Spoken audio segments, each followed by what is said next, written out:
오늘은 3월 6일 18년 전 삼성 반도체에서 일을 하다 백혈병으로 돌아가신 황유민님의 18주기입니다.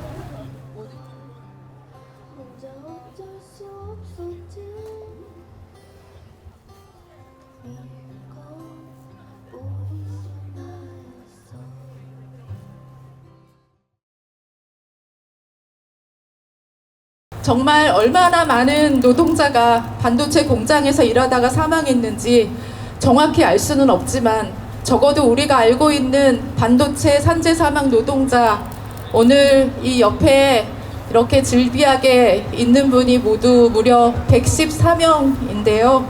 114명의 이름과 양력이 담긴 영정 피켓을 오늘 준비했습니다.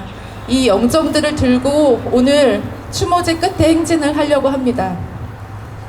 85년생 유미 씨가 살아 계셨더라면 벌써 나이가 40살이 되었을 겁니다. 그러나 황유미 씨는 2007년 3월 6일 23살의 나이에 멈췄습니다. 유미 씨는 2005년 속초 상고 3학년 때 남들이 부러워하는 삼성 반도체 회사에 취업했습니다.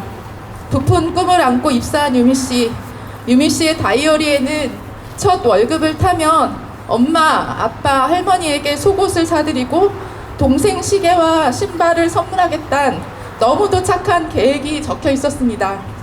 유미 씨 다이어리에는 조금 착잡한 내용도 있었습니다.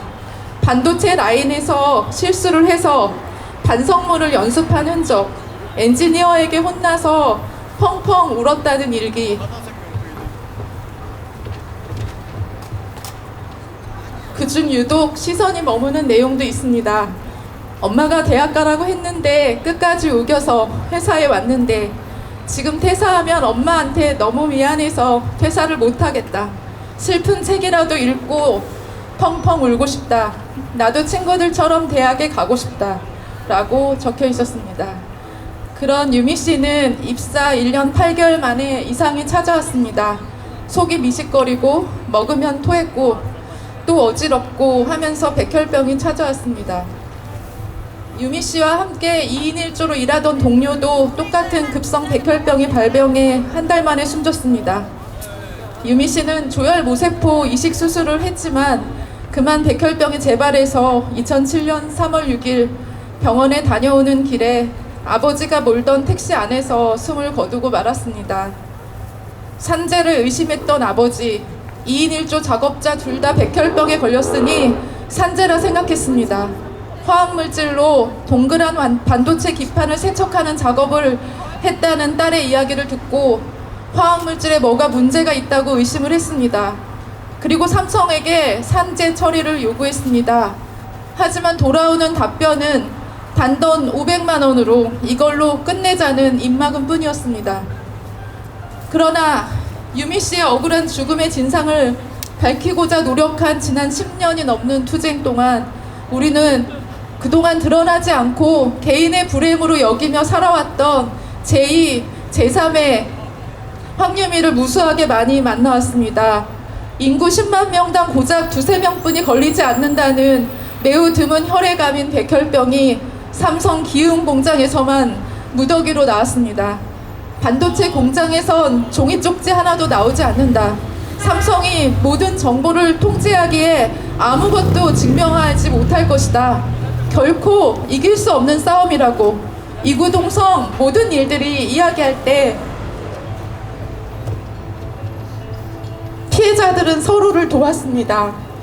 서로가 서로의 증인이 되어주셨습니다. 유미 씨와 같은 공정에서 일한 엔지니어는 법정 증인이 되어주셨습니다. 엔지니어는 말했습니다. 나는 알고 있으니까요. 유미 씨 같은 여성 오퍼레이터들이 그 독한 가스를 마셔가며 일했던 것을 나는 알고 있으니까 내가 이야기할게요. 사실 증인이 되어준 그분도 백앤워시 유가족이라는 매우 드문 희귀질환 피해자였습니다. 그와 함께 일한 남택신 대리는 흑색종으로 사망했고 주교철 부장님은 백혈병으로 사망했습니다.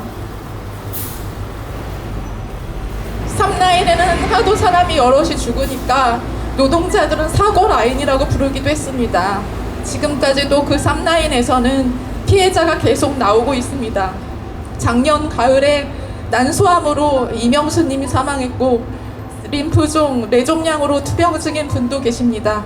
얼마 전에 산재 신청을 한 3라인 출신 엄마는 본인이 암인데 자녀 또한 건강 손상 장애를 입었습니다. 함께 일한 여성 동료 4명이나 같은 지적장애 아이를 가졌습니다. 지금도 여전히 노동자들은 가스 냄새를 맡으며 일을 하고 있습니다. 자동화되었다는 반도체 화성 사업장은 그러면 안전해졌을까요? 그곳에서 일한 신정범님은 2023년 재작년에 백혈병으로 세상을 떠났습니다. 수어 통역사가 꿈이었던 착한 정범 씨는 죽고 나서야 법정에서 산재가 인정되었습니다.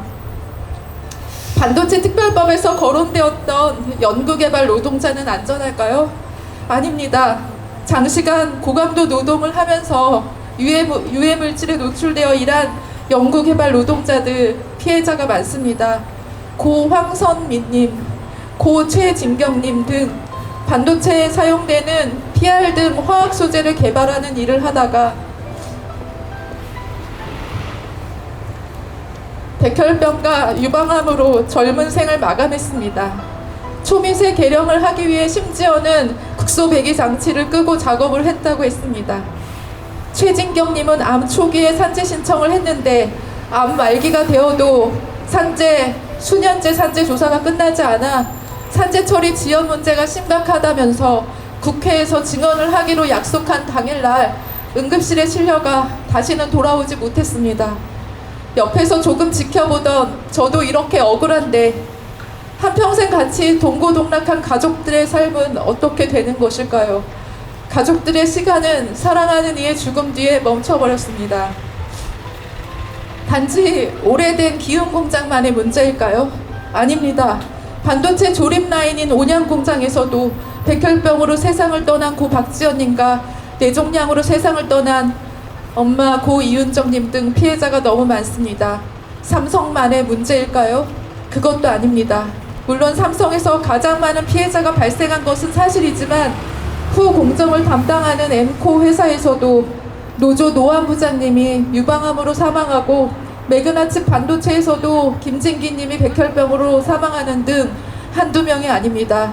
응원봉에 들어가는 빛 반도체라는 LED 칩을 만드는 서울 반도체에 다닌 고 이가영님도 림프종으로 28 짧은 생을 마감했습니다. 대학에 붙고도 돈이 없어서 공장에 갔던 여성입니다. 가족들은 가영님을 보내고 껍데기 같은 삶을 살고 있습니다.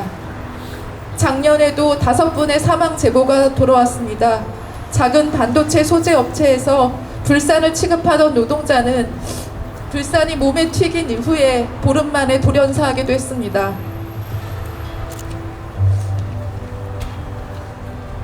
한 집안에 자식 3명이 모두 반도체 공장에 입사했는데 30대 초반의 큰딸은 하이닉스 반도체를 다니다가 위암으로, 막내는 삼성 반도체 등을 다니다가 백혈병으로 재작년에 세상을 떠났습니다. 아직도 끝내 밝혀져야 할 억울한 죽음들이 너무도 많습니다. 하청협력업체가 포함되지 않은 2019년도 집단 역학조사 결과에서도 6개 회사에서 암에 걸린 노동자의 숫자가 3,442명, 그 중에 사망자는 1,178명이나 됩니다. 반도체 노동자들의 암과 질환 피해가 크다는 것은 밝혀졌지만 후속 대책은 전무합니다. 그럼에도 이런 비극에 대해서 정치권과 정부는 모른 채 합니다. 반도체 경쟁력 강화를 위한 반도체 특별법이 꼭 필요하다고 홍보하면서도 그 안에 노동자의 안전 대책은 단 한 줄도 없습니다. 더 이상 죽을 수는 없습니다.